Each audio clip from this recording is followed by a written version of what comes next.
दूधिया जे पीला हो बेटा अपन माई के, बेटा अपन माई के रे बेटा अपन माई के।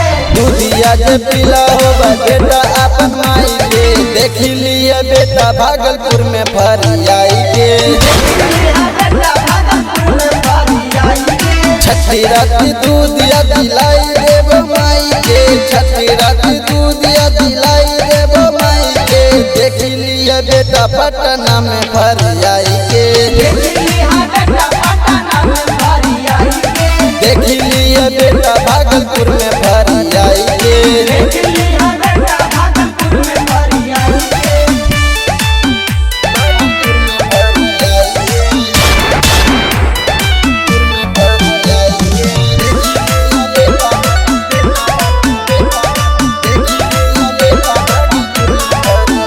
हमर बापे दादा कहल रंग बाजर बेटा,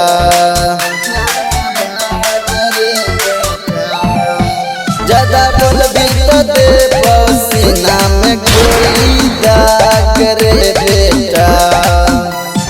पंगा नहीं लिया बेटा फिर दोहराई के, पंगा नहीं लिया बेटा फिर दोहराई के।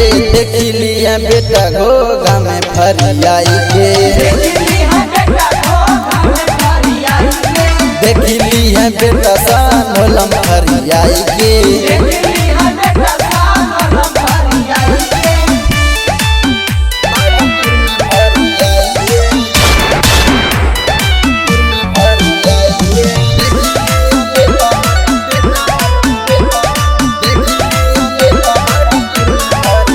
भागलपुर जिला के ही रंग बाजर बेटा,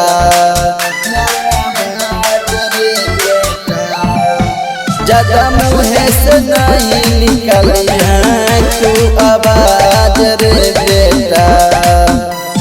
निकेश कुमुद मर तो बेटा दौड़ाई के, राहुल पवन मर तो बेटा दौड़ाई के। देख लिया बेटा जय खुद में फरियाई के, देख लिया बेटा जोगिया में फरियाई के।